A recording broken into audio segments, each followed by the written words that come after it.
എന്താണ് പെസഹ എന്ന വാക്കിൻ്റെ അർത്ഥം? പെസഹ ഒരു ഇംഗ്ലീഷ് വാക്കല്ല. പെസഹ ഒരു മലയാള വാക്കുമല്ല. പെസഹ എന്ന ആ വാക്ക് നമ്മൾ മലയാളത്തിൽ എഴുതുകയും മലയാളത്തിൽ പറയുകയും ഒക്കെ ചെയ്യുന്നെങ്കിലും അതൊരു ഹീബ്രു വേർഡാണ്. യഹോവയായ ദൈവം ഇസ്രായേൽ ജനതയ്ക്ക് ആചരിക്കുവാൻ കൊടുത്ത 7 പ്രധാനപ്പെട്ട ഉത്സവങ്ങളിൽ രണ്ടാമത്തെ ഉത്സവമാണ് പെസഹായും പുളിപ്പില്ലാത്ത അപ്പത്തിൻ്റെ പെരുന്നാളും. ശബത്ത്, പെസഹ, ആദിഫല പെരുന്നാൾ, വാരോത്സവം, കാഹളധ്വനി പെരുന്നാൾ, മഹാപാപ പരിഹാര ദിനം, കൂടാര പെരുന്നാൾ, ഇങ്ങനെ 7 പ്രധാനപ്പെട്ട ഫെസ്റ്റിവലുകൾ ഇസ്രായേൽ ജനതയോടുള്ള ബന്ധത്തിൽ ഉണ്ടായിരുന്നു. എന്നാൽ ഇന്ന് നമ്മളിവിടെ നിൽക്കുന്നത് ഇതിനെക്കുറിച്ച് ക്ലാസ് എടുക്കാനോ പഠിക്കാനോ പഠിപ്പിക്കാനോ ഒന്നും അല്ല.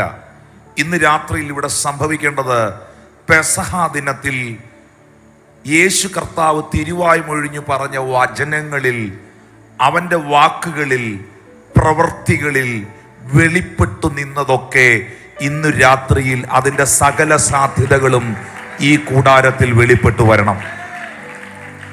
ഈ പുറപ്പാട് പുസ്തകത്തിലേക്ക് നമ്മൾ വരുമ്പോൾ അതിൻ്റെ 12-ാം അധ്യായത്തിൻ്റെ 21 മുതലുള്ള വാക്യങ്ങൾ വായിക്കുമ്പോൾ നമുക്ക് വാഗ്ദത്ത നിവർത്തീകരണത്തിൻ്റെ ആരംഭ സമയങ്ങളെ ഇസ്രായേൽ ജനതയോടുള്ള ബന്ധത്തിൽ ഒരു പെസഹ ദിനത്തിൽ നമുക്ക് കാണാൻ കഴിയുന്നുണ്ട്. മോശ ഇസ്രായേൽ മൂപ്പന്മാരെ ഒക്കെയും വിളിച്ച് അവരോട് പറഞ്ഞത്, നിങ്ങളുടെ കുടുംബങ്ങൾക്കൊത്തവണ്ണം ഓരോ ആട്ടിൻകുട്ടിയെ തിരഞ്ഞെടുത്ത് പെസഹായെ അറുക്കുവീൻ. 22-ാമത്തെ വാക്യത്തിൽ ഈസോപ്പ് ചെടിയുടെ ഒരു കെട്ടെടുത്ത് കിണ്ണത്തിലുള്ള രക്തത്തിൽ മുക്കി, കിണ്ണത്തിലുള്ള രക്തം കുറുമ്പടികൾ മേലും കട്ടളക്കാൽ മേൽ രണ്ടിന്മേലും തേക്കണം. പിറ്റേനാൾ വെളുക്കും വരെ നിങ്ങളിൽ ആരും വീടിന്റെ വാതിലിന് പുറത്തേക്ക് ഇറങ്ങരുത്. 23-ാമത്തെ വാക്യത്തിൽ പറയുന്നു, യഹോവ മിസ്രയീമ്യരെ ദണ്ഡിപ്പിക്കേണ്ടതിന് കടന്നു വരും. എന്നാൽ കുറുമ്പടിമേലും കട്ടളക്കാൽ രണ്ടിന്മേലും രക്തം കാണുമ്പോൾ യഹോവ വാതിൽ ഒഴിഞ്ഞ് കടന്നു പോകും. നിങ്ങളുടെ വീടുകളിൽ നിങ്ങളെ ദണ്ഡിപ്പിക്കേണ്ടതിന് സംഹാരകൻ വരുവാൻ സമ്മതിക്കുകയില്ല. നിങ്ങളുടെ വീടിനെ ദണ്ഡിപ്പിക്കുവാൻ ഞാൻ സംഹാരകനെ സമ്മതിക്കാതെ വണ്ണം നിന്റെ വീടിന്റെ കട്ടളക്കാൽമേലും നിന്റെ വീടിന്റെ കുറുമ്പടിമേലും ആട്ടിൻകുട്ടിയുടെ രക്തം മുദ്രയായിരിക്കും. ശരിക്കും ആ പെസഹ ദിനം, ആ പെസഹ രാത്രി ഒരു പുറപ്പാടിന്റെ രാത്രിയായിരുന്നു. വാഗ്ദത്തം കേട്ട ജനം വാഗ്ദത്വ നിവർത്തീകരണത്തിലേക്ക് നടന്നു നീങ്ങിയ, വാഗ്ദത്തങ്ങൾക്ക് വേണ്ടി ചുവട് വെച്ച ആ പെസഹ രാത്രി ഒരത്ഭുതത്തിന്റെ രാത്രിയായെങ്കിൽ ഇന്ന് രാത്രിയിലും ഈ വചനത്തെ ഇവിടെ എടുത്തുയർത്തിക്കൊണ്ട് പറയട്ടെ, ഈ പെസഹ ദിനവും ഈ പെസഹ രാത്രിയും വാഗ്ദത്തമുള്ളവന്റെ ജീവിതത്തിൽ ചില പുറപ്പാടുകൾക്ക് വേണ്ടി ദൈവം അവനെ എഴുന്നേൽപ്പിക്കുന്ന ഒരു രാത്രിയായി തീരട്ടെ. പൈശാചിക മേഖലകൾ നിനക്ക് വിരോധമായി, നിന്റെ കുടുംബത്തിന് വിരോധമായി ഉയർത്തിപ്പിടിച്ച സകല തിന്മകളും ഇന്ന് രാത്രി രക്തത്തിന്റെ മുൻപിൽ, യേശുവിന്റെ പരിശുദ്ധ രക്തത്തിന്റെ മുൻപിൽ, ആബേലിന്റെ രക്തത്തെക്കാൾ ഗുണകരമായി സംസാരിക്കുന്ന യേശുവിന്റെ രക്തത്തിന്റെ മുൻപിൽ ഇന്ന് രാത്രിയിൽ ഉടഞ്ഞു വീഴുന്ന, തകർന്നു മാറുന്ന ഒരു അനുഗ്രഹത്തിന്റെ വിടുതലിന്റെ രാത്രിയാകട്ടെ എന്ന് യേശുവിൻ നാമത്തിൽ ഞാൻ പ്രാർത്ഥിക്കുകയാണ്. ആ രാത്രിക്ക് മറ്റൊരു പ്രത്യേകത ഉണ്ടായിരുന്നു. 24, 25, 26 വാക്യങ്ങളിൽ യഹോവയാകുന്ന ദൈവം തന്റെ ജനത്തോട് പറയുന്നു, നിങ്ങൾ ഈ രാത്രിയിൽ വളരെ തിടുക്കത്തോടുകൂടെ അപ്പം തിന്നണം. നിങ്ങൾ ഒരു മനുഷ്യരും ഇരുന്ന് കഴിക്കരുത്. നിങ്ങൾ നിന്ന് കഴിക്കണം. നിങ്ങൾ നിന്ന് കഴിക്കണം. ദൈവം എന്താണ് ആ പെസഹ ദിനത്തിൽ നിങ്ങൾ ഇരിക്കരുത്, ഇരിക്കാതെ നിന്ന് കഴിക്കണമെന്നും തിടുക്കത്തോടെ വടിപിടിക്കണമെന്നും തിടുക്കത്തോടെ പുറപ്പെടണമെന്നും തന്റെ ജനത്തെ അറിയിച്ചത്? അതിന് ഒറ്റ കാരണമേ ഉള്ളൂ. ജനത്തിന്റെ വിടുതൽ ജനം ആഗ്രഹിക്കുന്നതിനേക്കാൾ തിടുക്കം ഈ ജനം വിടുവിക്കപ്പെടണമെന്നും അവരടിമത്തത്തിൽ നിന്ന് പുറത്തു വരണമെന്നും അവരെ വിളിച്ച ദൈവം ആഗ്രഹിക്കുന്നു. ഒരു വാഗ്ദത്ത വചനം ഇന്ന് രാത്രി വിശ്വസിക്കുന്നവന് വേണ്ടി ഞാൻ റിലീസ് ചെയ്യാം. നിന്റെ ജീവിതത്തിൽ ഒരു സ്വാതന്ത്ര്യം ഉണ്ടാകണമെന്നും നിന്റെ ജീവിതത്തിൽ ഒരു വിടുതൽ നടക്കണമെന്നും നീ ആഗ്രഹിക്കുന്നതിലും അധികമായി നിനക്ക് വേണ്ടി ആഗ്രഹിക്കുന്ന ഒരു ദൈവം ഇന്ന് രാത്രിയിൽ ജീവിക്കുന്നു. ഓ, കരങ്ങൾ അടിച്ച് ആത്മാവിൽ നിന്ന് സ്വീകരിക്കുവാൻ എത്ര പേരുണ്ട്? ആമീൻ. നിനക്കില്ലാത്തൊരു തിടുക്കം ഇന്ന് രാത്രിയിൽ നിനക്ക് വേണ്ടി കരുതുന്ന ദൈവത്തിനുണ്ട്. നിനക്കില്ലാത്തൊരു തിടുക്കം ഇന്ന് രാത്രിയിൽ നിനക്ക് വേണ്ടി രക്തമൊഴുക്കിയ കർത്താവിനുണ്ട്. എഴുന്നേറ്റ് നിന്ന് അപ്പം തിന്നണമെന്നും എഴുന്നേറ്റ് നിന്ന് വടി പിടിക്കണമെന്നും നിങ്ങൾ തിടുക്കത്തോടുകൂടെ ഇത് കഴിക്കണമെന്നും സ്വർഗത്തിലെ ദൈവം തന്റെ ജനമായ ഇസ്രായേലിനെ ഒരു പെസഹാ ദിനത്തിൽ, ഒരു പെസഹാ രാത്രിയിൽ അറിയിച്ചെങ്കിൽ ഇന്ന് രാത്രിയിൽ ഞാൻ ആത്മതലങ്ങളിൽ ഒരു തിടുക്കം കാണുക. വളരെ ഫാസ്റ്റായി, വളരെ ക്വിക്കായി ഇന്ന് രാത്രിയിൽ ദൈവം നിനക്ക് വേണ്ടി ചിലത് ചലിപ്പിക്കുവാൻ ആഗ്രഹിക്കുകയാണ്.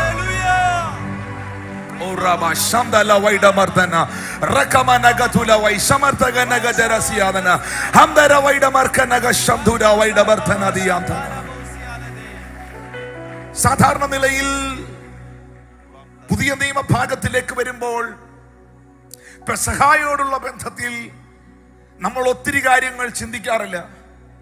സാധാരണ ഒരു ക്രൈസ്തവനോടുള്ള ബന്ധത്തിൽ, ഒരു വിശ്വാസിയോടുള്ള ബന്ധത്തിൽ, ഒരു ക്രിസ്ത്യാനി എന്നുള്ള ഒരു റിലീജിയസ് ബാക്ക്ഗ്രൗണ്ടിൽ നിൽക്കുന്ന ഒരു വ്യക്തിയോടുള്ള ബന്ധത്തിൽ അവന് പെസഹ എന്ന് പറഞ്ഞാൽ ഏതോ അപ്പം പുഴുങ്ങിയതും ഏതോ തരത്തിലുള്ള ഭക്ഷണം ഉണ്ടാക്കിയതും ഒക്കെ മാത്രമാണ്. പക്ഷെ നിങ്ങൾക്കറിയാമോ, വേദപുസ്തകത്തിനകത്ത് ആ ഒരൊറ്റ രാത്രിയിൽ, ആ പെസഹായുടെ അന്ന് ഒറ്റ രാത്രിയിൽ പ്രധാനപ്പെട്ട 6 സംഭവങ്ങൾ ഉണ്ടായി. ഇതുപോലൊരു രാത്രിയിൽ, ഇതുപോലൊരു വ്യാഴാഴ്ച ദിനത്തിൽ പ്രധാനപ്പെട്ട 6 സംഭവങ്ങൾ.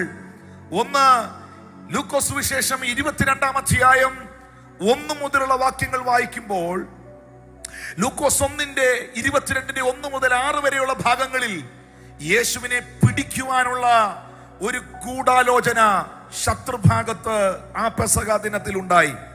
പെസഹ എന്ന പുളിപ്പില്ലാത്ത അപ്പത്തിന്റെ പെരുന്നാൾ അടുത്ത ആ ദിവസത്തിൽ യേശു കർത്താവിനെ ക്രൂശിക്കുവാനും യേശുവിനെ പിടിക്കുവാനും വലിയൊരു ഗൂഢാലോചന നടന്നു.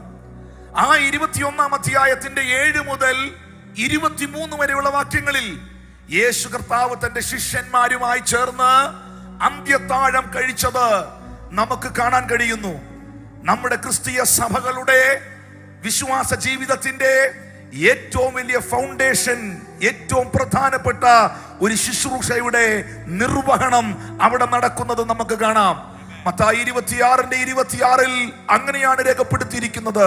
അവർ ഭക്ഷിക്കുമ്പോൾ അവൻ അപ്പമെടുത്ത് സ്തോത്രം ചൊല്ലി, ഇത് വാങ്ങി ഭക്ഷിക്കുവീൻ, ഇത് എന്റെ ശരീരമെന്ന് കർത്താവ് പറഞ്ഞു. ഹല്ലേലൂയ. ഈ സംഭവം നടക്കുന്നത് ആ രാത്രിയിലാണ്. ആ 22-ാം അധ്യായത്തിന്റെ 24 മുതൽ 38 വരെയുള്ള വാക്യങ്ങളിൽ ശിഷ്യന്മാരുടെ കൂട്ടത്തിനകത്ത് ഞങ്ങളിൽ ആരാണ് വലിയവൻ എന്നൊരു തർക്കം നടക്കുന്നത് കാണാം. അതും നടന്നത് ആ പെസഹാ ദിനത്തിലാണ്. 39 മുതൽ 46 വരെയുള്ള വാക്യങ്ങളിൽ യേശു കർത്താവിന്റെ ഗതശമന തോട്ടത്തിലെ ഏറ്റവും ശ്രദ്ധേയമായ വിയർപ്പിന് പകരം ചോര പുറത്തേക്ക് വന്ന അതിദാരുണമായ വേദനകൾ മാനവകുലത്തിന് വേണ്ടി സ്വീകരിച്ചുകൊണ്ട് പ്രാർത്ഥിച്ച ദൈവപുത്രന്റെ അതിശക്തമേറിയ പ്രാർത്ഥന ആ ഭാഗത്തിൽ നിങ്ങൾക്ക് കാണാം. 47 മുതൽ 53 വരെയുള്ള വാക്യങ്ങളിൽ യേശു കർത്താവിനെ പടയാളികൾ ഗത്സമന തോട്ടത്തിൽ നിന്ന് അറസ്റ്റ് ചെയ്യുന്നത്, പിടിക്കുന്നത് നിങ്ങൾക്ക് കാണാം. 54 മുതൽ 62 വരെയുള്ള വാക്യങ്ങളിൽ യേശുവിനെ പത്രോസ് തള്ളിപ്പറയുന്നതും തള്ളിപ്പറഞ്ഞ പത്രോസ് അനുതപിച്ച് കരയുന്നതും നിങ്ങൾക്ക് കാണാം. പെസഹ എന്ന ഒറ്റ ദിവസം നടന്ന 6 സംഭവങ്ങൾ. അപ്പോ ഇത് അപ്പം ചുട്ട കഥയല്ല. ഒന്ന് കരമടിച്ച് കർത്താവിന് നന്ദി പറയാവോ? ഒരൊറ്റ രാത്രിയിൽ, ഒരൊറ്റ ദിവസം സംഭവിച്ചതാണ് ഈ 6 സംഭവങ്ങൾ. ഈ 6 സംഭവങ്ങളെയും കോർത്തിണക്കുന്ന, ഈ 6 സംഭവങ്ങളെയും വ്യക്തമാക്കുന്ന സുവിശേഷ ഭാഗമാണ് ലൂക്കോസ് സുവിശേഷം 22-ാം അധ്യായം എന്ന് പറയുന്നത്. നിങ്ങൾക്കറിയാമോ, ഞാൻ ഇതിനകത്ത് എല്ലാം പറയാനുള്ള സമയമില്ല. ഇപ്പോൾ തന്നെ ഈ മെസ്സേജിന്റെ ഒരു ഇൻട്രൊഡക്ഷനിലേക്ക് ഞാൻ വന്നിരിക്കുന്നു. അപ്പോൾ തന്നെ സമയം 9 മണിയായിരിക്കുന്നു. ഇത് വളരെ ആഴമായി സവിസ്തരമായി പ്രസംഗിക്കുവാനുള്ള നേരമില്ല. നാളെ പകൽ കുറച്ചും കൂടെ സമയമെടുക്കാം. എന്നാൽ ഒരു ഭാഗം മാത്രം കർത്താവിന്റെ ദാസൻ ഒന്ന് വായിക്കുവാൻ ഞാൻ ആവശ്യപ്പെടുകയാണ്. ഇപ്പോൾ പറഞ്ഞ ലൂക്കോസ് സുവിശേഷം 22-ാം അധ്യായത്തിന്റെ 39 മുതൽ 46 വരെയുള്ള വാക്യങ്ങൾ എല്ലാവരും ശ്രദ്ധിക്കുക. അത് മാത്രം സംസാരിക്കുവാൻ, ശുശ്രൂഷിക്കുവാനുള്ള സമയമേ നമ്മുടെ മുൻപിലുള്ളൂ. വായിക്കാം. പിന്നെ അവൻ പതിവ് പോലെ ഒലിവുമലയ്ക്ക് പുറപ്പെട്ടു. പിന്നെ അവൻ പതിവ് പോലെ പ്രാർത്ഥനാമലയിലേക്ക്, അല്ലെങ്കിൽ മൗണ്ട് ഒലിവ്സിലേക്ക്, പ്രാർത്ഥനയുടെ പർവ്വതത്തിലേക്ക് അവൻ പുറപ്പെട്ടു പോയി. ശിഷ്യന്മാരും അവനെ അനുഗമിച്ചു. ആ സ്ഥലത്തെത്തിയപ്പോൾ അവരോട്, നിങ്ങൾ പരീക്ഷയിൽ അകപ്പെടാതിരിപ്പാൻ പ്രാർത്ഥിപ്പീൻ എന്ന് പറഞ്ഞു. ഒരു പെസഹാ ദിനത്തിൽ, ഇതുപോലൊരു രാത്രിയിൽ ശിഷ്യന്മാരുമായി യേശു കർത്താവ് ഒലിവുമലയിലേക്ക് കടന്നുപോയി. ആ സ്ഥലത്തെത്തിയപ്പോൾ യേശു കർത്താവിന് മറ്റൊന്നും അവരോട് പറയാനില്ല, മറ്റൊന്നും അവരെ പഠിപ്പിക്കാനില്ല. യേശു കർത്താവിന് ആ പെസഹാ ദിനത്തിൽ അവരോട് പറയാൻ, അവരോട് ആവശ്യപ്പെടാൻ ഒറ്റ കാര്യമേ ഉണ്ടായിരുന്നുള്ളൂ: നിങ്ങൾ പരീക്ഷയിൽ അകപ്പെടാതിരിക്കുവാൻ പ്രാർത്ഥിക്കുവിൻ. ഈ 2025 ഏപ്രിൽ മാസത്തിൽ ഈ വാക്ക് ഈ പെസഹാ ദിനത്തിൽ ഞാൻ പറഞ്ഞില്ലെങ്കിൽ പിന്നെ എപ്പോഴാ പറയുന്നത്? പാപത്തെ പച്ചവെള്ളം പോലെ വലിച്ചു കുടിക്കുന്ന, സകല തിന്മയും സകല അനീതിയും സകല മ്ലേച്ഛതയും കുത്തഴിഞ്ഞാടുന്ന, അമ്മയും പെങ്ങളെയും തിരിച്ചറിയാത്ത, സഹോദരങ്ങളെ തിരിച്ചറിയാത്ത, കള്ളിനും കഞ്ചാവിനും അടിമപ്പെട്ട് ഒരു സമൂഹം തകർന്നുകൊണ്ടിരിക്കുന്ന, എന്ത് ക്രൂരതകളെയും കുലപാതകങ്ങളെ പോലും ഒരു വിനോദമായി കാണുന്ന ഈ കാലഘട്ടത്തിൽ ഒരു മനുഷ്യനെ പോലും വിശ്വസിക്കുവാൻ കഴിയാത്ത, ഒരു മനുഷ്യനെ പോലും ട്രസ്റ്റ് ചെയ്യാൻ കഴിയാത്ത കാലഘട്ടത്തിൽ, കുഞ്ഞുങ്ങളെ സ്കൂളിലേക്ക് അയക്കുവാൻ കഴിയാത്ത കാലഘട്ടത്തിൽ, പെൺകുഞ്ഞുങ്ങളെ മാത്രമല്ല നിന്റെ ആൺകുഞ്ഞുങ്ങളും സുരക്ഷിതരല്ല എന്ന് വിളിച്ചു പറയുന്ന ഈ കാലഘട്ടത്തിൽ പരീക്ഷകൻ അവന്റെ അവസാനം തിരിച്ചറിഞ്ഞ്, പരീക്ഷകനായ സാത്താൻ അവന് അല്പകാലമേ ഉള്ളൂ എന്ന് മനസ്സിലാക്കി അവന്റെ സകല പ്രോജക്റ്റുകളും നിർവഹിച്ചു കൊണ്ടിരിക്കുന്ന ഈ തിന്മ നിറഞ്ഞ വല്ലാത്ത കാലഘട്ടത്തിൽ, ഈ പെസഹാ ദിനത്തിൽ വിശ്വാസികളോട്, എന്നെ കേൾക്കുന്നവരോട്, യുവതലമുറയോട് ദൈവത്തിന് പറയാനുള്ളത്: നീയും പരീക്ഷയിൽ അകപ്പെടാതിരിക്കുവാൻ ഉണർന്ന് പ്രാർത്ഥിക്കുവീൻ. പരീക്ഷകൻ, സംഹാരകൻ ആരെ തകർക്കണമെന്ന് അന്വേഷിച്ച് നടക്കുമ്പോൾ, പ്രതിയോഗിയായ പിശാച് അലറുന്ന സിംഹം എന്നതുപോലെ അലറി ചുറ്റിത്തിരിഞ്ഞ് നടക്കുമ്പോൾ, അപവാദികളും ക്രൂരന്മാരും ഒരു ഭാഗത്ത് എഴുന്നേറ്റ് നിൽക്കുമ്പോൾ, ആത്മീയത പോലും അനാത്മീയതകളായി തീരുമ്പോൾ, എന്ത് വിശ്വസിക്കണം എന്ത് വിശ്വസിക്കേണ്ട എന്നറിയാൻ മേലാതെ നിൽക്കുമ്പോൾ, ആരെ വിശ്വസിക്കണം ആരെ വിശ്വസിച്ചുകൂടാ എന്ന് പകച്ചു നിൽക്കുമ്പോൾ, ഇതിനെല്ലാം ഒറ്റ സൊല്യൂഷൻ, ഇതിനെല്ലാം ഒറ്റ പരിഹാരം: പരീക്ഷകളിൽ അകപ്പെടാതെ, പരാജയപ്പെടാതെ നിനക്ക് മുൻപോട്ട് പോകാൻ കഴിയണമെങ്കിൽ ഇന്ന് രാത്രിയിൽ ആത്മാവിൽ പ്രാർത്ഥിക്കുവാൻ ദൈവത്തിന്റെ ആത്മാവ് നിന്നെ അറിയിക്കുകയാണ്. പരീക്ഷയിൽ അകപ്പെടാതിരിക്കുവാൻ ഉണർന്ന് പ്രാർത്ഥിക്കുവീൻ. ചേർന്ന് ശബ്ദമുയർത്തി ഒരു ഹല്ലേലൂയ. നിങ്ങൾക്കറിയുമോ, ആ പ്രാർത്ഥനയിൽ 39 മുതൽ 44 വരെയുള്ള വാക്യങ്ങളിൽ യേശു കർത്താവ് 42, 43, 44 വാക്യങ്ങളിൽ പറയുന്ന ഒരു വാക്കുണ്ട്: പിതാവേ, നിനക്ക് മനസ്സുണ്ടെങ്കിൽ ഈ പാനപാത്രം എങ്കിൽ നിന്ന് നീക്കണം, എങ്കിലും എന്റെ ഇഷ്ടമല്ല നിന്റെ ഇഷ്ടം തന്നെയാകട്ടെ എന്ന് പ്രാർത്ഥിച്ചു. എന്താ പെസഹാ ദിനത്തിൽ ഓർക്കേണ്ടത്?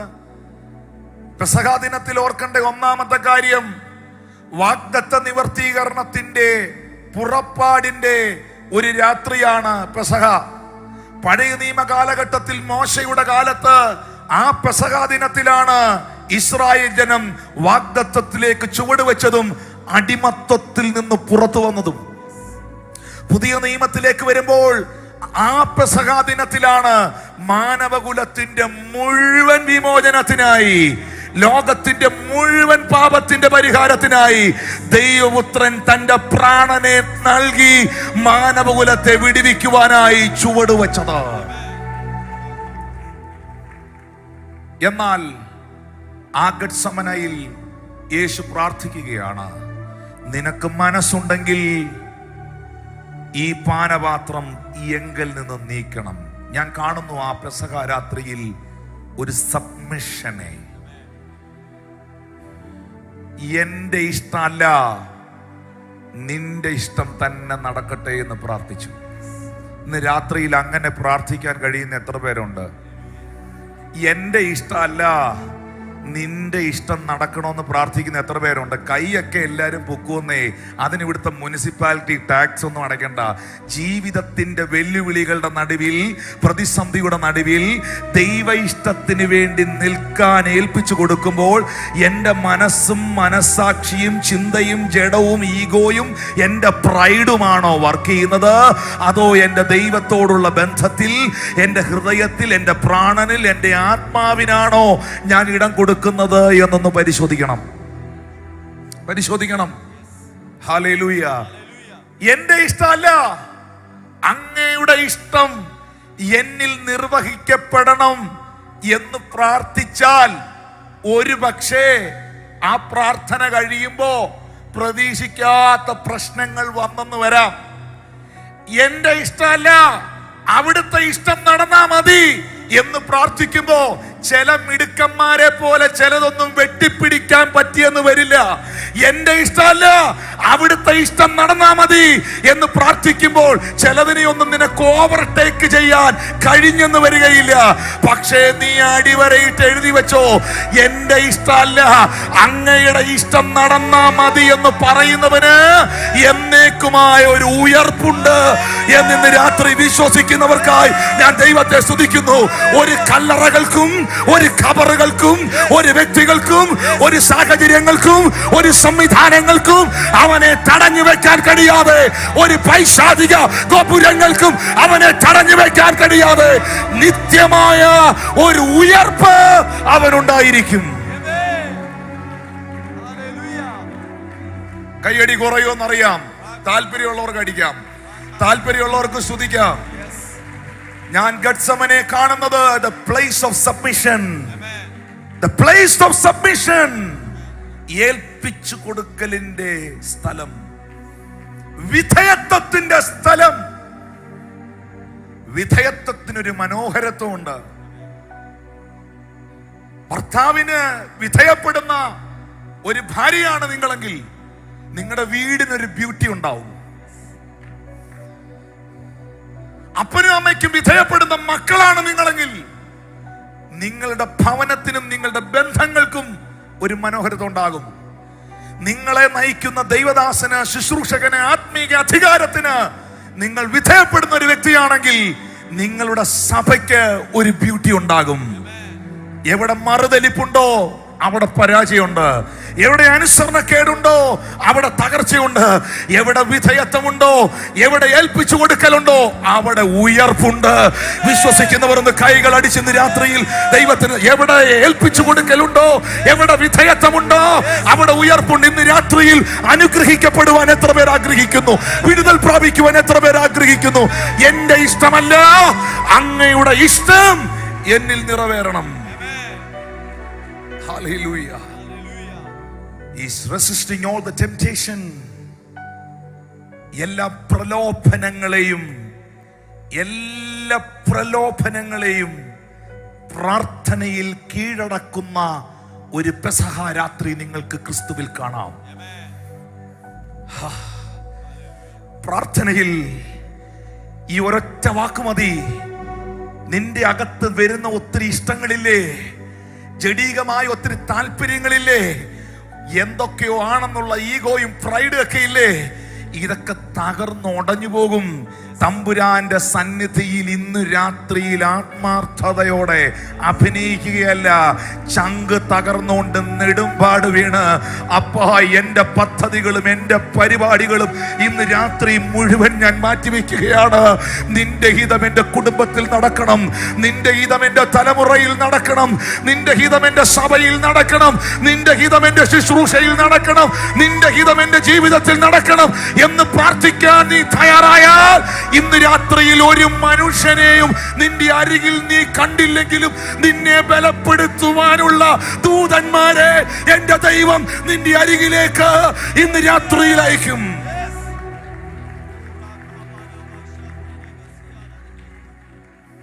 Thank you, Lord Jesus. Submission ഞാൻ ക്രിസ്തുവിൽ കാണുന്നു. അവൻ ദൈവമായിരിക്കെ ദൈവത്തോടുള്ള സമത്വം മുറുകെ പിടിച്ചു കൊള്ളണമെന്ന് വിചാരിക്കാതെ, മുറുകെ പിടിച്ചു കൊള്ളണം എന്ന് വിചാരിക്കാതെ യേശു കർത്താവ് ആ പിടി അങ്ങ് വിട്ടോണ്ടാ മക്കളെ ഇന്ന് രാത്രി നമ്മൾ ഇവിടെ നിന്ന് ആരാധിക്കുന്നേ. നമ്മളൊക്കെ ചിലതൊക്കെ മുറുക്കെ പിടിച്ചു വെച്ചിട്ടില്ലേ? എൻ്റെ എന്തൊക്കെയോ സംഭവമാണ്, എൻ്റെ എന്തൊക്കെയോ ആണെന്ന് പറഞ്ഞ് ചിലതൊക്കെ മുറുക്കെ പിടിച്ചിട്ടില്ലേ? ഇന്ന് രാത്രിയിൽ ആ മുറുകെ പിടിച്ചു വെച്ചിരിക്കുന്ന പിടുത്തം ഒന്ന് വിടാങ്കിൽ രാജ്യങ്ങൾക്ക്, ദേശങ്ങൾക്ക് നിന്നെ ഒരു അത്ഭുതമാക്കി, പട്ടണങ്ങൾക്ക് നിന്നെ ഒരു അനുഗ്രഹമാക്കി, സംസ്ഥാനങ്ങൾക്ക്, കുടുംബങ്ങൾക്ക് നിന്നെ ഒരു പ്രയോജനമുള്ള പാത്രമാക്കി ഇന്ന് രാത്രിയിൽ മാറ്റുവാൻ ദൈവത്തിന് കഴിയും.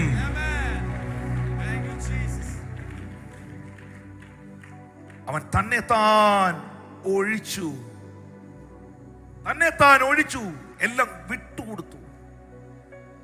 ഈ വെട്ടിപ്പിടിക്കാനാണ് ഇഷ്ടം, വിട്ടുകൊടുക്കാൻ ആർക്കും താല്പര്യമില്ല. പക്ഷെ വേദപുസ്തകത്തിനകത്ത് ഞാൻ പ്രസംഗിക്കുന്ന എൻ്റെ യേശു അവൻ വെട്ടിപ്പിടിച്ചവനല്ല, അവൻ സകലതും വിട്ടുകൊടുത്തവനാണ്. ഈ വിട്ടുകൊടുത്തവൻ പൊട്ടനാണ് എന്ന് ചിന്തിക്കരുത്. വിട്ടുകൊടുത്തവൻ ഇപ്പം പൊട്ടനായാലും അവനും അവന്റെ തലമുറയും അനുഗ്രഹിക്കപ്പെടുന്നത് ലോകം കാണും.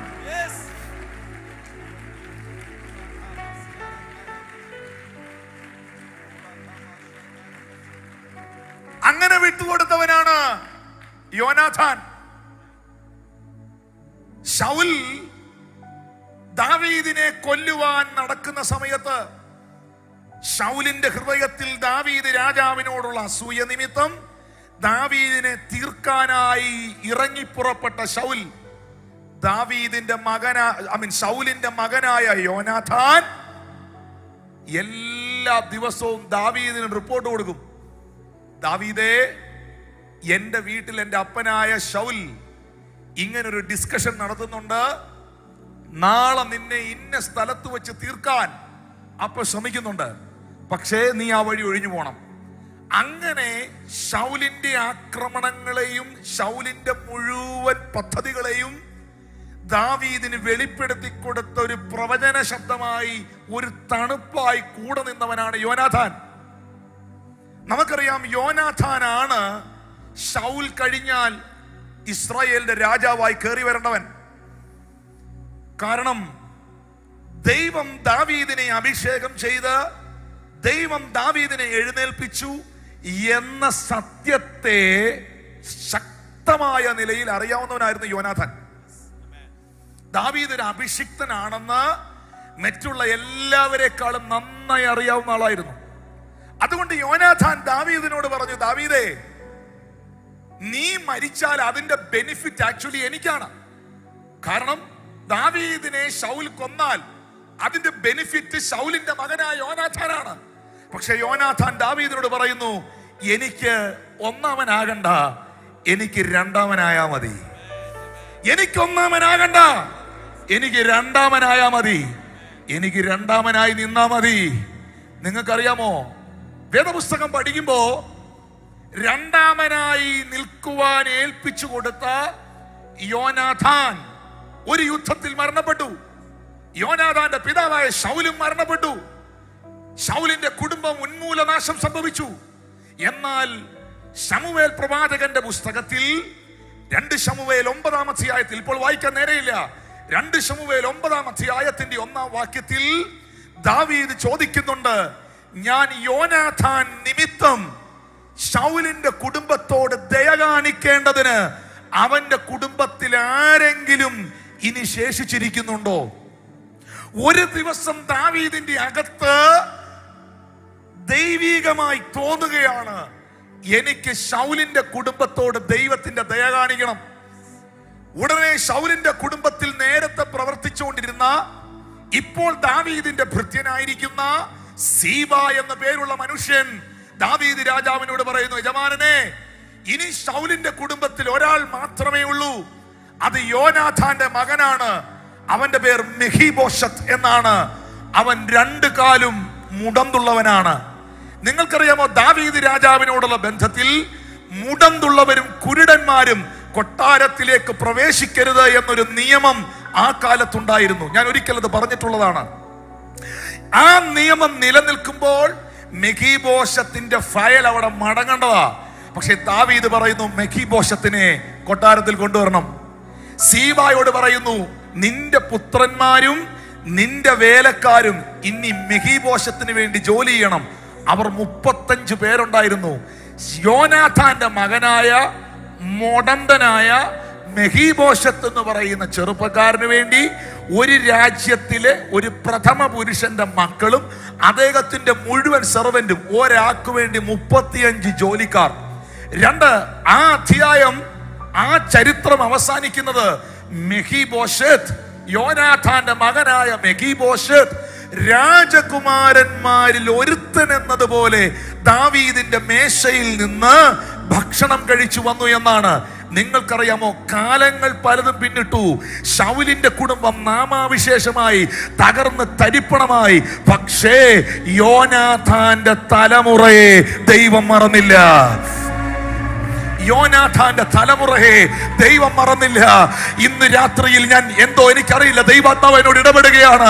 നീ ദൈവത്തിന്റെ സന്നിധിയിൽ ഏൽപ്പിച്ചു കൊടുത്തിട്ടുണ്ടോ? ഒരു പൊട്ടനെ പോലെ നീ കരഞ്ഞിട്ടുണ്ടോ? നീ വിട്ടുവീഴ്ചകൾക്ക് തയ്യാറായിട്ടുണ്ടോ? നിന്നെ തന്നെ ഏൽപ്പിച്ചു കൊടുത്തിട്ടുണ്ടോ? ദൈവസന്നിധിയിൽ നിലവിളിച്ചിട്ടുണ്ടോ? നീ ദൈവിക അധികാരങ്ങൾക്ക് വിധേയപ്പെട്ടിരുന്നിട്ടുണ്ടോ? ആത്മാവ് നിന്നോട് ഇന്ന് രാത്രി പ്രവചിക്കുന്നു, ഈ ലോകത്തിലെ ഒരു ശക്തികൾക്കും ഒരു വ്യക്തികൾക്കും നിന്നെ തടയുവാൻ കഴിയില്ല എന്നത് മാത്രമല്ല, നിന്റെ ഭാവി നിർണയിക്കുന്നത്, നിന്റെ ഫ്യൂച്ചർ നിർണയിക്കുന്നത് നാട്ടുകാരനല്ല, കുടുംബക്കാരനല്ല, തല തകർന്ന ലൂസിഫർ അല്ല, ആഭിചാരകനോ മന്ത്രവാദിയോ അപവാദം പ്രചരിപ്പിക്കുന്ന അപവാദിയോ അല്ല. ഇന്ന് രാത്രിയിൽ നീ ആരുടെ കരങ്ങളിൽ ഏൽപ്പിച്ചു കൊടുത്തോ, അവനത്രേ നിന്നെ ഉയർത്തുന്നത്. പെസഹ എന്ന് പറയുമ്പോൾ അത് ഏൽപ്പിച്ചു കൊടുക്കലിന്റെ രാത്രിയായിരുന്നു. പ്രലോഭനങ്ങളെ പ്രാർത്ഥനയിൽ ജയിച്ച രാത്രിയായിരുന്നു. പക്ഷെ ഒരു വാക്കും കൂടെ വായിക്കേണ്ടത് ആവശ്യമാണ്. 42-ാമത്തെ വാക്യം, 22-ാം അധ്യായം. പിതാവേ, നിനക്ക് മനസ്സുണ്ടെങ്കിൽ ഈ പാനപാത്രം എങ്കിൽ നിന്ന് നീക്കണമേ, എങ്കിലും എന്റെ ഇഷ്ടമല്ല നിന്റെ ഇഷ്ടം തന്നെ ആകട്ടെ എന്ന് പ്രാർത്ഥിച്ചു. നിങ്ങൾ നോക്കിയേ, ഇനി എബ്രായർ 5:7 നോക്കിയേ. വേഗം, സമയമില്ല. എബ്രായർ 5:7 നോക്കിയേ.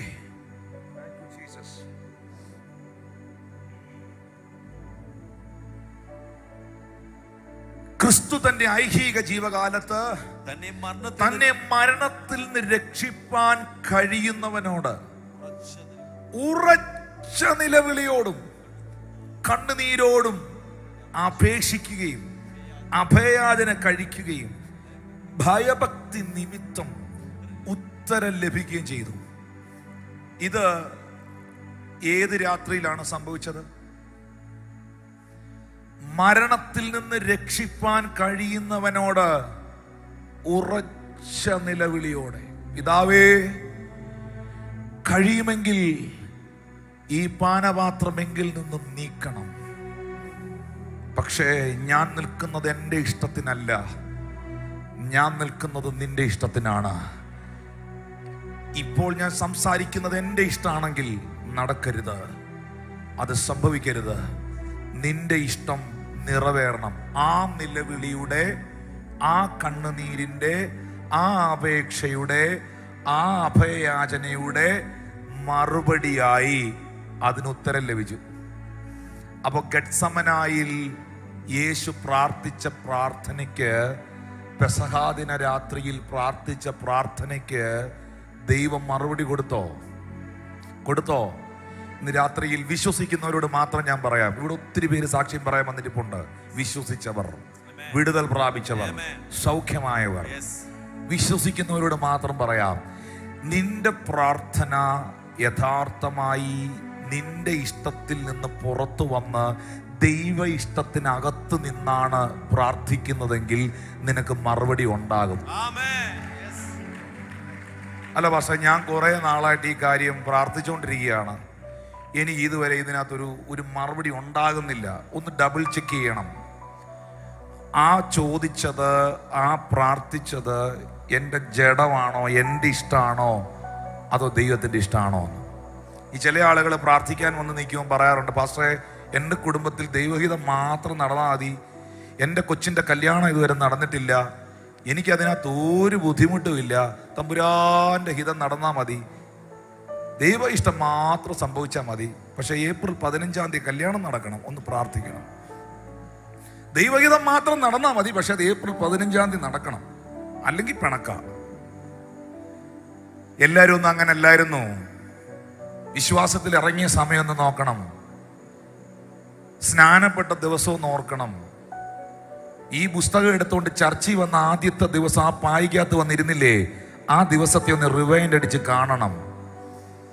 അവിടെ നമുക്ക് കാണാൻ പറ്റും ദൈവഹിതത്തിന് വേണ്ടി നിന്ന ഒരു ജോണിനെ, ഒരു തോമസിനെ, ഒരു ജോർജിനെ, ഒരു പൊന്നച്ചാനെ ഒക്കെ തമ്പുരാന്റെ ഹിതത്തിന് വേണ്ടി നിന്ന ഒരാളിനെ അവിടെ കാണാം. കുറെ നാൾ കഴിഞ്ഞു, കുറെ നാൾ പിന്നിട്ടു, കുറെയൊക്കെ എക്സ്പീരിയൻസ്ഡ് ആയി, കുറെ കേട്ടറിവും കണ്ടറിവുകളും ഒക്കെ ആയി. ഇപ്പൊ ആ ദൈവഭയമോ ആ പഴയ പോലത്തെ പ്രാർത്ഥനയോ ഏൽപ്പിച്ചു കൊടുക്കലോ കാത്തിരിക്കാനുള്ള ക്ഷമയോ പലർക്കും ഇല്ല. പക്ഷേ ഞാൻ പ്രസംഗിക്കുന്ന ക്രിസ്തു തോറ്റവനല്ല. ഞാൻ പ്രസംഗിക്കുന്ന ക്രിസ്തു ജയിച്ചവനാണ്. ഞാനൊരു വാക്ക് നിന്റെ മേൽ റിലീസ് ചെയ്യാം. നീ അവന്റെ ഇഷ്ടത്തിന് നിന്നാൽ നിന്നെയും അവൻ ജയിപ്പിക്കും. നിന്റെ കുടുംബക്കാരുടെ ഇടയിൽ, ബന്ധുമിത്രാദികളുടെ ഇടയിൽ, ചാർച്ചക്കാരുടെ ഇടയിൽ, നിന്റെ സമൂഹത്തിൽ ജയിച്ചവൻ നിന്നെ ജയിപ്പിക്കും. കരമടിച്ച് കർത്താവിന് നന്ദി പറയോ. ജയിച്ചവൻ നിന്നെ ജയിപ്പിക്കും.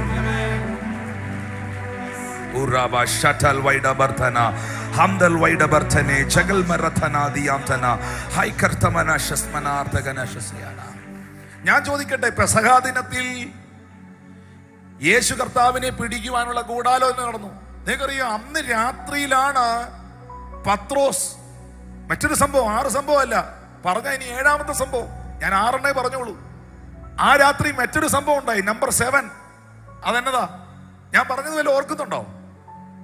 ഒന്ന്, ആ പെസഹാ ദിനത്തിൽ യേശുവിനെ പിടിക്കാനുള്ള ഗൂഢാലോചന നടന്നു. ലൂക്കോസ് 22 1 മുതൽ 6 വരെ. ആ ദിനത്തിൽ അന്ത്യത്താഴം കഴിച്ചു. 7 മുതൽ 23 വരെയുള്ള വാക്യങ്ങൾ.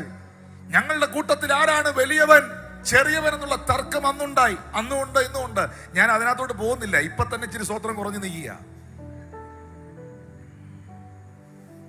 അല്ല, പെസഹാ ദിനത്തിൽ സംഭവിച്ചത് ഞാൻ ഈ ക്രിസ്മസിനാണോ പ്രസംഗിക്കേണ്ടത്? ഇനി ഇതും പറയരുത് കുത്തി പ്രസംഗിച്ചെന്നൊന്നും. പെസഹാ ദിനത്തിൽ സംഭവിച്ച കാര്യം ഞാൻ ക്രിസ്മസിനാണോ പറയേണ്ടത്? പെസഹാ ദിനത്തിൽ സംഭവിച്ചത് പെസഹാ ദിനത്തിൽ തന്നെ പറയണം. ചേർന്ന് രാമയും പറഞ്ഞ്, അല്ല പിന്നെ അതങ്ങ് മടക്കി വെച്ചേക്കണം. നമുക്ക് ഉയർത്തെഴുന്നേൽപ്പ് മാത്രം വായിക്കാം. അന്ന് രാത്രി നടന്നതാണ്. സ്തോത്രം. 4 ഗത്സമനാത്തോട്ടത്തിലെ ശ്രദ്ധേയമായ പ്രാർത്ഥന. 5 കർത്താവിനെ പടയാളികൾ പിടിക്കാൻ വരുന്ന സംഭവം. 47 മുതലുള്ളതാക്കിയ അന്നൊരു സംഭവം ഉണ്ടായി. ഈ യേശുവിനെ പടയാളികൾ പിടിക്കാൻ വന്നപ്പോ പത്രോസ് വാളെടുത്ത് ആ പിടിക്കാൻ വന്ന ഒരു ഓഫീസറിന്റെ, അങ്ങനെ പറഞ്ഞാലേ മനസ്സിലാവുള്ളൂ, ഒരു പോലീസ് ഉദ്യോഗസ്ഥന്റെ, ഒരു ഓഫീസറിന്റെ, ഒരു പട്ടാളക്കാരന്റെ ചെവി വെട്ടി തറയിട്ടു. അപ്പോ നിങ്ങൾക്ക് അവിടെ കാണാൻ പറ്റുന്നുണ്ട്, ഇരുചെവി അറിയാതെ കർത്താവ് ഇതെടുത്ത് വെച്ചു. സെക്കൻഡ് കൊണ്ടാണ് അവിടെ ഹീലിംഗ് നടന്നത്. ഇതൊരു ഹോസ്പിറ്റലിൽ ചെയ്യണമെന്നുണ്ടെങ്കിൽ എത്ര മണിക്കൂർ സർജറിയാണെന്നറിയാമോ? ഇതൊരു ഹോസ്പിറ്റലിൽ ചെയ്യണമെങ്കിൽ എത്ര മണിക്കൂർ സർജറിയാണെന്നറിയോ? ഇതിന് സർജറി ചെയ്താലോ കറക്റ്റ് ആവുമോ? കറക്റ്റ് ആകുകയില്ല, ഒരു ഉറപ്പുമില്ല.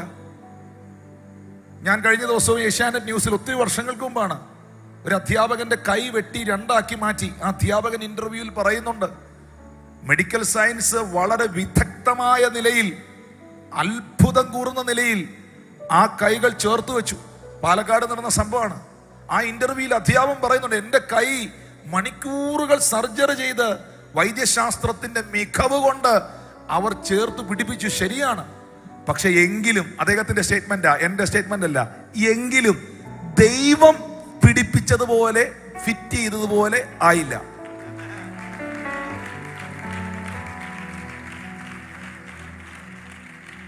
ഈ മുറിഞ്ഞുപോയ ചെവി സർജറി ചെയ്ത് വെക്കാൻ എത്ര മണിക്കൂർ എടുക്കും? ഇത് ഏത് ഹോസ്പിറ്റലിൽ എടുക്കും ഈ കേസ്? അറുത്ത് തറയിട്ടു. പക്ഷേ ചെവി അറിയാതെ, തൊട്ടപ്പുറത്ത് നിൽക്കുന്നവൻ പോലും കാണാതെ കർത്താവ് ഇതെടുത്ത് തിരിച്ചു വെച്ചു കൊടുത്തു. അങ്ങനെയാണെങ്കിൽ ഇന്ന് രാത്രിയിൽ വിശ്വസിക്കുന്നവരോട് ഞാൻ പറയാം, ആ കൈ ഇന്നും കുറുകിയിട്ടില്ല കേട്ടോ, ആ കാത് ഇന്നും മന്നമായിട്ടില്ല. ഇന്ന് രാത്രിയിലും ആ കരയുടെ ചലിക്കുന്നുണ്ട്. മനുഷ്യൻ അസാധ്യമെന്ന് പറയുന്നത് ഒരു കുഞ്ഞുങ്ങൾക്കും ചെയ്യാൻ കഴിയാത്തത്. നീ പറഞ്ഞില്ലേ, അത് അറിഞ്ഞാൽ എനിക്ക് പ്രശ്നമാ, അത് നാട്ടുകാരറിഞ്ഞാൽ അത് വിഷയമാ, അത് കുടുംബക്കാരറിഞ്ഞ അപമാനമാണെന്ന്. ഞാൻ ഇങ്ങനെ പറയാം, ചെവി അറിയാതെ തമ്പുരാൻ നിനക്ക് വേണ്ടി ആ അത്ഭുതത്തെ ചെയ്തിരിക്കും. ഹല്ലേലൂയ. ചില ലീഡർഷിപ്പ് ട്രെയിനിങ്ങിലൊക്കെ ചില ആളുകൾ പ്രസംഗിക്കുന്നത് ഞാൻ കേട്ടിട്ടുണ്ട്. യേശുവിനോടുള്ള സ്നേഹവും കൂറും നിമിത്തമാണ് പത്രോസ്, അവനെങ്കിലും ഉണ്ടായിരുന്നല്ലോ, നമ്മുടെ ഭാഷയെ പറഞ്ഞ ഒന്ന് കൂടെ നിൽക്കാൻ.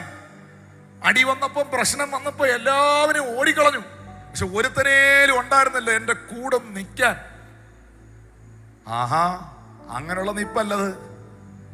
ഒരു നിമിഷത്തേക്ക് പിശാച് പത്രോസിനെ കയ്യിലെടുത്തതാണ്. അറിയാവോ? കാരണം നേരത്തെ തന്നെ ഒരു സൈറ്റനിക് ഇൻഫ്ലുവൻസ് ഇവന്റെ മേളിൽ ഉണ്ടായിരുന്നു. യേശു അത് കണ്ടിട്ടുമുണ്ട്, യേശു അത് അവനോട് പറഞ്ഞിട്ടുമുണ്ട്. നീ മരിക്കരുത്, ക്രൂശ് നിനക്കുള്ളതല്ല എന്ന സ്റ്റേറ്റ്മെന്റിലേക്ക് പീറ്റർ ഒരിക്കൽ വന്നപ്പോ മുഖത്ത് നോക്കി വിളിച്ചത് റവറന്റ് ഡോക്ടർ എന്നല്ല, സാത്താനെ മാറിയിക്കടാന്ന് പറഞ്ഞു. ആ സാത്താനെ കണ്ടു കർത്താവ്, അവനെ കണ്ടു. കാണാതെ വിളിക്കുകയല്ല, പറയുകയല്ല. അവൻ ആ പറഞ്ഞ വാക്കിന്റെ പിറകിൽ സാത്താൻ ആയിരുന്നു, അല്ലെങ്കിൽ യേശു അങ്ങനെ പറയില്ല. മാറിയിക്കാൻ പറഞ്ഞു. പിന്നൊരിക്കൽ പറഞ്ഞു, ശീമോനെ ശീമോനെ, സാത്താൻ നിന്നെ ഗോതമ്പ് പാറ്റുന്നത് പോലെ പാറ്റിക്കളയേണ്ടതിന് എന്നോട് അനുവാദം ചോദിച്ചു. കാരണം നിന്നെ ഞാൻ തെരഞ്ഞെടുത്ത കാരണം കൊണ്ട് നീ ഇപ്പൊ എന്റെ കവറിങ്ങില്ല, എന്റെ അനുവാദം ഇല്ലാതെ നിന്നെ തൊടാൻ പറ്റുകയില്ല. നിന്റെ വിശ്വാസം പൊയ്പോകാതിരിക്കുവാൻ ഞാൻ പിതാവിനോട് നിനക്ക് വേണ്ടി അപേക്ഷിച്ചു. ഇത് വേറെ ആരെ കുറിച്ചും പറഞ്ഞില്ലല്ലോ. അപ്പൊ ഒരു സൈറ്റനിക് അറ്റാക്കും ഇൻഫ്ലുവൻസും പലപ്പോഴും പീറ്ററിന്റെ മേളിൽ ഉണ്ടായിരുന്നു. നിങ്ങൾക്കറിയാമോ, ഈ ഗത്സമന തോട്ടത്തിൽ ഈ പട്ടാളക്കാരന്റെ കാത് ദേഷ്യം വന്ന് പീറ്റർ വെട്ടി തറയിലിടുമ്പോഴേ അടുത്ത ദിവസത്തെ കോടതി വിധി, ഇനി കർത്താവ് വിധികളിലേക്കും കോടതി വിധികളിലേക്കും ഈ ജഡ്ജ്മെന്റിലേക്കും പോവുകയാണ്. ഈ കോടതിയിൽ മുഴുവൻ വിധി വരേണ്ടത് വചനപ്രകാരം, വാഗ്ദത്ത പ്രകാരം അവൻ നീതിമാനാണ് എന്നുള്ളതാണ്. പക്ഷെ പത്രോസ് വെട്ടിയിട്ട ചെവി, ചെവി അറിയാതെ കർത്താവ് തിരിച്ചു വെച്ചില്ലായിരുന്നെങ്കിൽ വിധി എന്നാ വരുമെന്നറിയാവോ? ഇവൻ ഉദ്യോഗസ്ഥന്മാരെ, ജോലിയിൽ വന്നവരെ, ഒഫീഷ്യൽസിനെ അറ്റാക്ക് ചെയ്തവനാണ്. ഇവനും ഇവന്റെ ഗുണ്ടകളും ചേർന്ന് പോലീസുകാരന്റെ കാത് വെട്ടിയിട്ടു. ഇവൻ ക്രിമിനലാണ്. ഞങ്ങൾ പറഞ്ഞില്ലേ ഇവൻ ക്രിമിനലാണെന്ന്? അതിന്റെ തെളിവാണ് ഇവനെ പിടിക്കാൻ വന്ന ഈ പോലീസുകാരന് ഇപ്പൊ ചെവിയില്ലാത്തത്. തെളിവാണ്. അതുകൊണ്ട് നിങ്ങൾ വിളിച്ചു കൂവുന്ന നീതിമാൻ അല്ലിവൻ, നിങ്ങൾ വിളിച്ചു പറയുന്ന വിശുദ്ധനൊന്നുമില്ലവൻ, ഇവൻ ഒന്ന് പറഞ്ഞാൽ രണ്ടിന് വെട്ടുന്നവനാ എന്നുള്ളതിന്റെ തെളിവാണ് ഇപ്പൊ അവന് ചെവിയില്ലാത്തത്. സംഭവം തിരിയും, മുഴുവൻ സംഭവം തിരിയും. പക്ഷേ ഒരുത്തനും ഒന്നും തിരിക്കാൻ പറ്റാത്ത നിലകളിൽ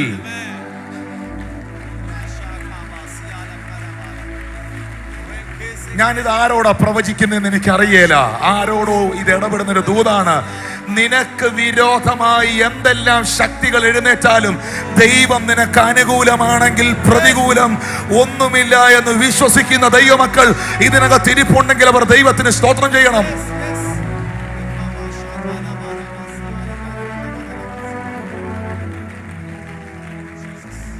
Hallelujah. Hallelujah. Hallelujah. Hallelujah. Because of time,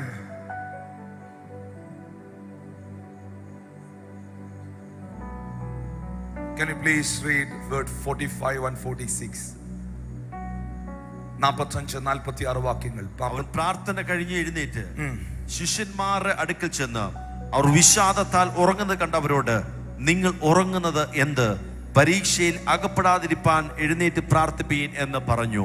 പ്രിയപ്പെട്ടവരെ, വാഗ്ദത്തങ്ങളിലേക്ക് എത്തണോ, വിടുതൽ പ്രാപിക്കണോ, അനുഗ്രഹിക്കപ്പെടണോ, പ്രാർത്ഥന നിർത്തരുത്.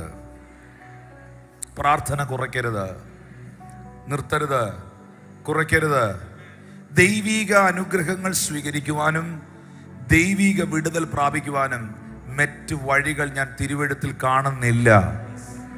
ഒരു പെസഹാ ദിനത്തിൽ തൻ്റെ ശിഷ്യന്മാർ മുഴുവൻ കർത്താവിനെ വിട്ടിട്ട് ഓടിപ്പോയി. പോയി.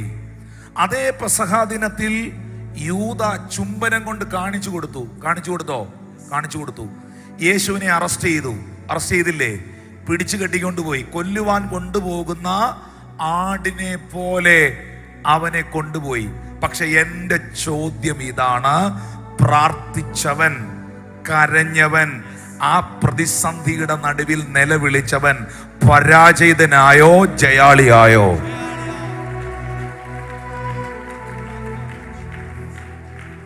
ഇന്ന് രാത്രിയിൽ ഈ പെസഹാ ദിനത്തിൽ ഓർക്കുക, ഞാനാണോ നീയാണോ വലുത് എന്ന ചിന്തകൾ മാറ്റുക, പ്രാർത്ഥിക്കുക.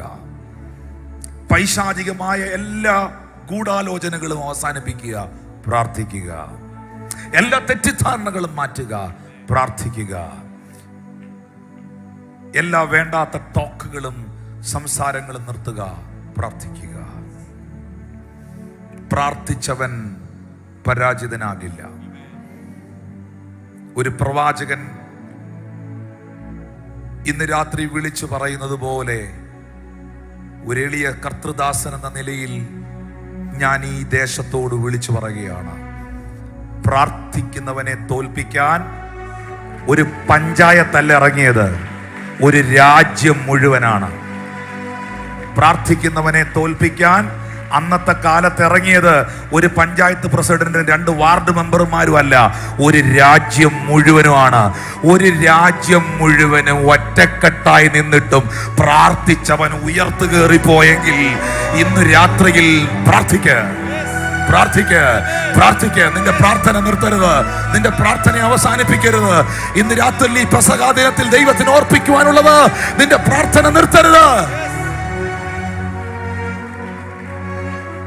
എബ്രായർക്കെഴുതിയ ലേഖനം 5-ാം അധ്യായത്തിൽ നിന്ന് ആ വാക്യം ഇന്ന് രാത്രി നമ്മൾ വായിച്ചു. തന്നെ വിടിവിപ്പാൻ കഴിയുന്നവനോട് ഉറച്ച നിലവിളിയോടെ കണ്ണീരോടെ അപേക്ഷിച്ചു, അഭയാചന കഴിച്ചു. മറുപടി കിട്ടി. കണ്ണുകളടയ്ക്കാം, എഴുന്നേൽക്കാം.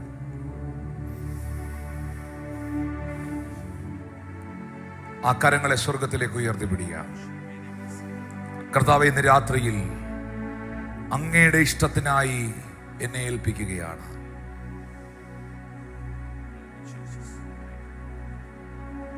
എവിടേക്കോ നമ്മൾ പുറകോട്ട് പോയിട്ടുണ്ട്. ഇങ്ങനൊരു കൺവെൻഷൻ ഇവിടെ നടത്തുന്നത്, ഇങ്ങനൊരു മീറ്റിംഗ് ഇവിടെ നടത്തുന്നത് മറ്റൊരു പർപ്പസിനല്ല, ഒന്ന് പാപികൾ മാനസാന്തരപ്പെടാൻ, പിന്മാറ്റക്കാർ മടങ്ങി വരാൻ, രോഗികൾ സൗഖ്യമാകാൻ, ബന്ധനസ്ഥർ വിടുവിക്കപ്പെടാൻ, എവിടെങ്കിലുമൊക്കെ നമ്മളെ ഒന്ന് ശോധന ചെയ്യാനുണ്ടെങ്കിൽ കർത്താവിന് നമ്മളെ ശോധന ചെയ്യാൻ. കർത്താവേ, അവിടുത്തെ പുത്രൻ അങ്ങയുടെ ഹിതം നടന്നാ മതി എന്ന് പറഞ്ഞ നിമിഷം തന്നെ അവനെ ബലപ്പെടുത്തേണ്ടതിന് സ്വർഗത്തിൽ നിന്നൊരു ദൂതൻ അവിടെ ഇറങ്ങി വന്നെങ്കിൽ, ഇന്ന് രാത്രിയിൽ ദൈവഹിതത്തിന് വേണ്ടി നിൽക്കുന്നവരുടെ ലൈഫിൽ ഏഞ്ചലിക് വിസിറ്റേഷനുകൾ ഉണ്ടാകട്ടെ. ഏഞ്ചലിക് വിസിറ്റേഷനുകൾ ഉണ്ടാകട്ടെ. ദൈവഹിതത്തിന് വേണ്ടി നിൽക്കുന്നവരുടെ ലൈഫിൽ ഏഞ്ചലിക് വിസിറ്റേഷനുകൾ ഉണ്ടാകട്ടെ. അധരങ്ങൾ തുറന്ന ആത്മാവിൽ ഒന്ന് പ്രാർത്ഥിക്കാൻ തുടങ്ങി.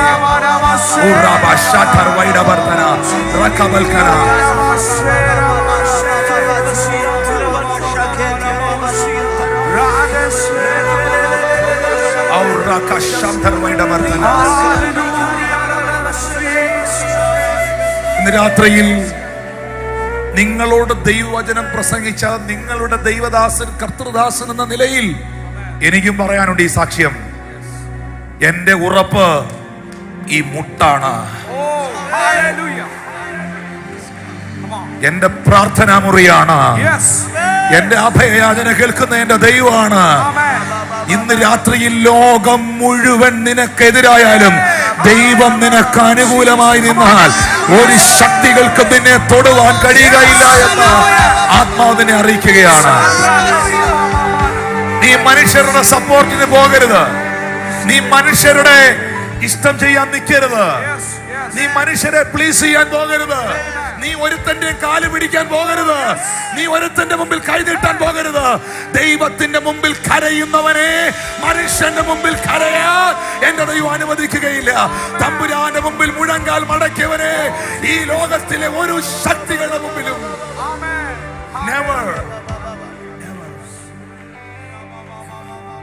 ആ കൈകളെ ഒന്ന് ഉയർത്തിപ്പിടിച്ചേ. പെസഹാ ദിനത്തിൽ ഗെത്ശമനായുടെ തോട്ടത്തിൽ നസ്രായൻ പ്രാർത്ഥിച്ചു, എന്റെ ഇഷ്ടമല്ല കർത്താവേ, നിന്റെ ഇഷ്ടം നടക്കട്ടെ. ഇന്ന് രാത്രിയിൽ യേശു നിങ്ങൾക്ക് തരുന്ന സന്ദേശം, ഈ വല്ലാത്ത കാലഘട്ടത്തിൽ, ഈ വല്ലാത്ത ലോകത്തിൽ ഒത്തിരി പ്രതിസന്ധികൾ മനുഷ്യൻ അനുഭവിക്കുകയാണ്. ഒത്തിരി കേൾക്കാൻ പോലും അറയ്ക്കുന്ന, കാണാൻ അറയ്ക്കുന്ന സംഭവങ്ങൾ ചുറ്റും നടക്കുകയാണ്. ഇവിടെ കർത്താവ് പറയുന്നു, മോനെ, പരീക്ഷയിൽ അകപ്പെടാതിരിക്കാൻ നീ ഉണർന്ന്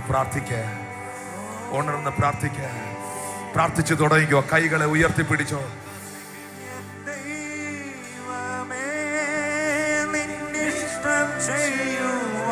കൈകൾ ഉയർത്തി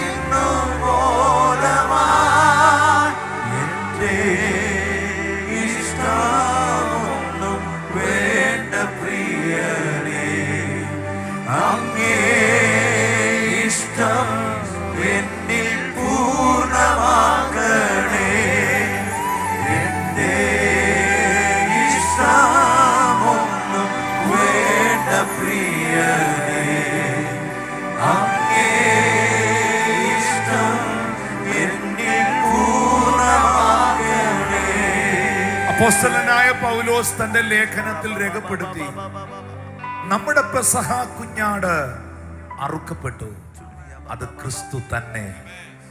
പ്രിയമുള്ളവരെ, ഒരു പെസഹ രാത്രിയിൽ തന്നെ പിതാവിന്റെ കരങ്ങളിൽ ആ പുത്രൻ ഏൽപ്പിച്ചു കൊടുത്തപ്പോൾ ആ പുത്രനെ ഒരു അത്ഭുതമാക്കി, മാനവകുലത്തിന്റെ വിജയവും വിടുതലും വിമോചനവുമാക്കി സ്വർഗം തീർത്തെങ്കിൽ, ഇന്ന് രാത്രിയിൽ വിട്ടുകൊടുക്കുന്നവനെയും ഏൽപ്പിച്ചു കൊടുക്കുന്നവനെയും ഒരത്ഭുതമാക്കുന്ന സ്വർഗം ജീവിക്കുന്നു. വിട്ടുകൊടുക്കുന്നവനെയും ഏൽപ്പിച്ചു കൊടുക്കുന്നവനെയും ഒരത്ഭുതമാക്കുന്ന കർത്താവ് ഇന്ന് രാത്രി ജീവിക്കുന്നു. ഒന്ന് പ്രാർത്ഥിക്കാൻ തുടങ്ങിയേ, ഒന്ന് ഏൽപ്പിച്ചു കൊടുത്തേ, ഒന്ന് സമർപ്പിച്ചേ. ഞാൻ അവനുള്ള കൈ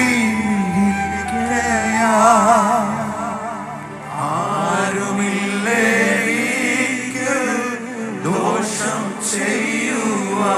മുഴുവൻ ജനവും കരങ്ങൾ ഉയർത്തി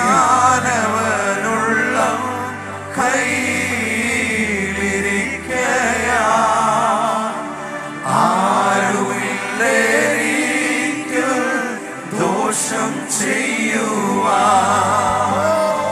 ഇന്നെനിക്ക് വന്നു നേരിടുന്നതെല്ലാം, ഇന്നെനിക്ക് വന്നു നേരിടുന്നതെല്ലാം തൻഹിതമാണെന്ന് ഞാനറിയുന്നു.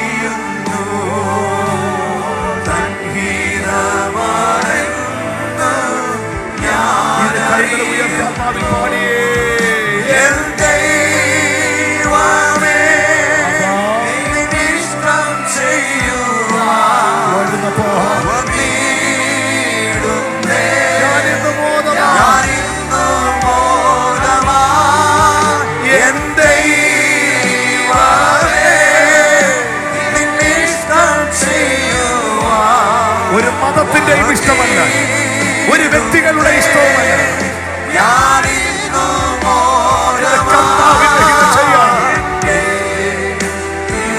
എന്റെ സകല പദ്ധതികളെ ഞാൻ യേശുവിന്റെ കാൽക്കലോട്ട് ഇടുകയാണ്. എന്റെ സകല ബുദ്ധിയുടെ പ്രമാണത്തെ ഇന്ന് രാത്രി ഞാൻ അങ്ങയുടെ കാലിലേക്ക് ഇടുകയാണ്.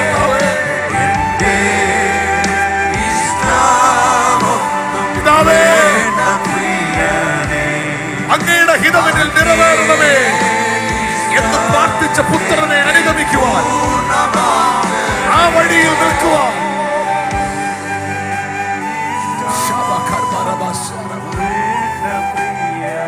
ആ കൈകളെ ഉയർത്തി എന്റെ കൂടെ പ്രാർത്ഥിച്ചു.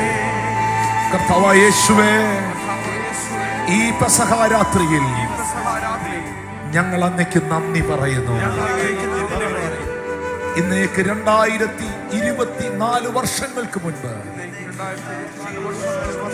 ആ പെസഹ രാത്രിയിൽ ഞങ്ങൾക്ക് വേണ്ടി ഏൽപ്പിച്ചു കൊടുത്ത പുത്രനെ, ഞങ്ങൾക്ക് വേണ്ടി സകല പദവികളെ വിട്ടുകളഞ്ഞ പുത്രനെ, ഞങ്ങൾക്ക് വേണ്ടി രക്തമൊഴുക്കിയ യേശുവേ, അങ്ങയ്ക്കായി ജീവിക്കുവാൻ, അങ്ങയുടെ ഹിതത്തിൽ നടക്കുവാൻ, അങ്ങയുടെ സ്വഭാവമുള്ളവരായിരിക്കും ഞങ്ങൾക്ക് കൃപ തരണമേ.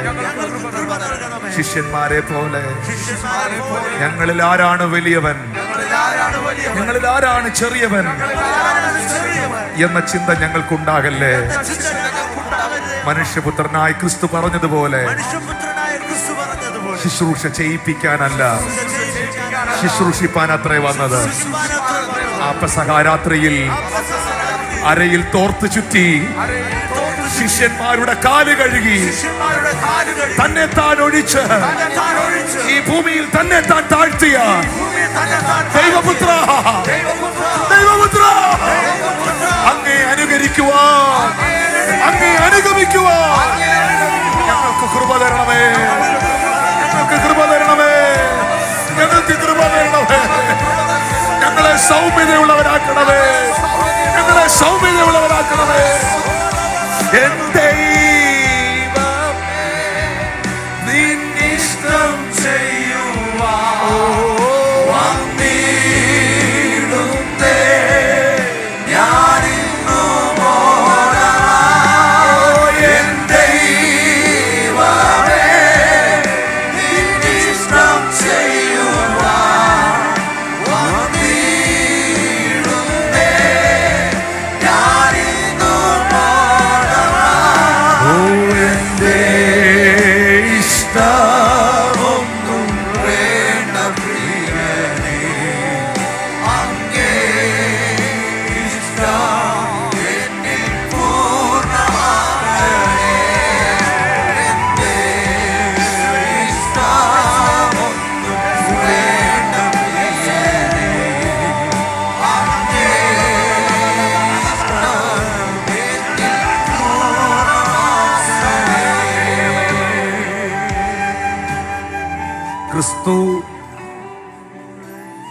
മരിച്ച് അടക്കപ്പെട്ട് ഉയർത്തെഴുന്നേറ്റ് സ്വർഗത്തിലേക്ക് കയറിപ്പോയി. പക്ഷെ അന്ന് കർത്താവ് എടുത്ത ബക്കറ്റും കപ്പും വെള്ളവും തോർത്തും ഒക്കെ ഇപ്പോഴും ഇവിടെ ഉണ്ട്.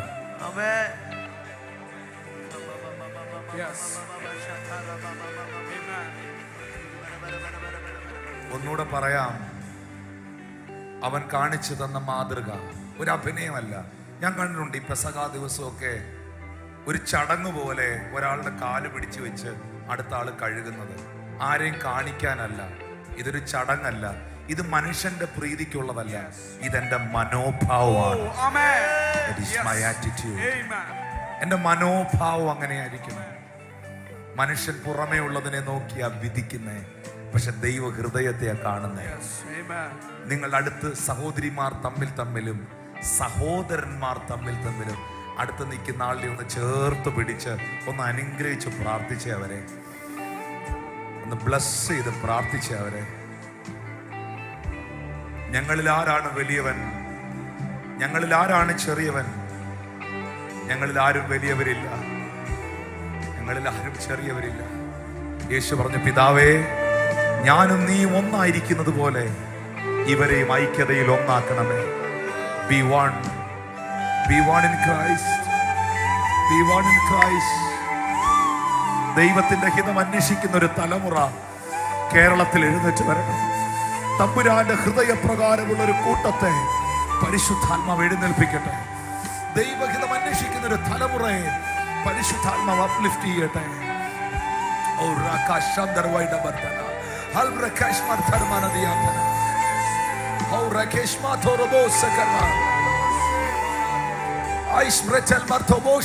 കർത്താവേ, ഞാൻ ഈ ജനത്തെ അനുഗ്രഹിക്കുകയാണ്. ഓൺലൈനിൽ ഞങ്ങളെ കാണുന്നവരെ അനുഗ്രഹിക്കുകയാണ്. ഞങ്ങളവരെ ബ്ലസ് ചെയ്ത് പ്രാർത്ഥിക്കുകയാണ്. പെസഹാ ദിനത്തിൽ ഞങ്ങൾ ഓർക്കേണ്ട ഒത്തിരി കാര്യമുണ്ട് കർത്താവേ, ഒരുപാട് കാര്യങ്ങളുണ്ട് കർത്താവേ. നിന്റെ സബ്മിഷൻ, അവിടുന്ന് ടെംപ്റ്റേഷനെ ജയിച്ചത്, പിതാവിന്റെ കരങ്ങളിൽ ഏൽപ്പിക്കേണ്ട പെറ്റീഷനെ പിതാവിന്റെ കരങ്ങളിൽ ഏൽപ്പിക്കേണ്ടതിനെ പിതാവിന്റെ കരങ്ങളിൽ ഏൽപ്പിച്ചത്, അങ്ങേ ദൂതന്മാർ ശക്തീകരിച്ചത്, അങ്ങയുടെ രക്തം നിലത്തു വീഴുന്ന വലിയ ചോരത്തുള്ളി പോലെ ഒഴുകിയത്, പരീക്ഷയിൽ അകപ്പെടാതിരിക്കാൻ നിങ്ങൾ പ്രാർത്ഥിക്കണം എന്ന് നീ ഞങ്ങളെ പഠിപ്പിച്ചത്, അരയിൽ തോർത്തു ചുറ്റി ശിഷ്യന്മാരുടെ കാലെടുത്ത് ആ ബേസിനകത്തോട്ട് വെച്ച് മുട്ടയെ കുത്തി നിന്ന് അങ്ങ് അവരുടെ കാല് കഴുകിയത്. ഇന്ന് രാത്രിയിൽ ഈ കർത്താവിനെ സേവിക്കുന്നവരുടെ കൈ ഒന്ന് ഉയർത്തി പിടിച്ചേ. ഈ കർത്താവിനെ ഈ കർത്താവിന്റെ പുറകെ ഇറങ്ങിയവർ, ഈ യേശുവിന്റെ പുറകെ ഇറങ്ങിയവർ, എല്ലാ ഈഗോയും, എല്ലാ പ്രൈഡും, എല്ലാ പിണക്കവും, എല്ലാ പിണക്കത്തിന്റെ ആത്മാവും പൊട്ടിപ്പോകട്ടെ. എല്ലാ വൈരാഗ്യത്തിന്റെ ആത്മാവും പൊട്ടിപ്പോകട്ടെ. എല്ലാ പിണക്കത്തിന്റെ ആത്മാവും പൊട്ടിപ്പോകട്ടെ യേശുവിന്റെ നാമത്തിൽ. ആത്മാവിൽ പ്രാർത്ഥിച്ചേ. ക്രിസ്തുവിന്റെ സ്നേഹം, ക്രിസ്തുവിന്റെ ഐക്യത, ക്രിസ്തുവിന്റെ സമാധാനം, ക്രിസ്തുവിലുള്ള സന്തോഷം, ക്രിസ്തുവിന്റെ മനോഭാവം സ്വീകരിക്കുന്നവർ കരങ്ങൾ അടിച്ച് അതിരുകൾ തുറന്ന് കരങ്ങൾ അടിച്ച് ആത്മാവിൽ ശക്തിയോടെ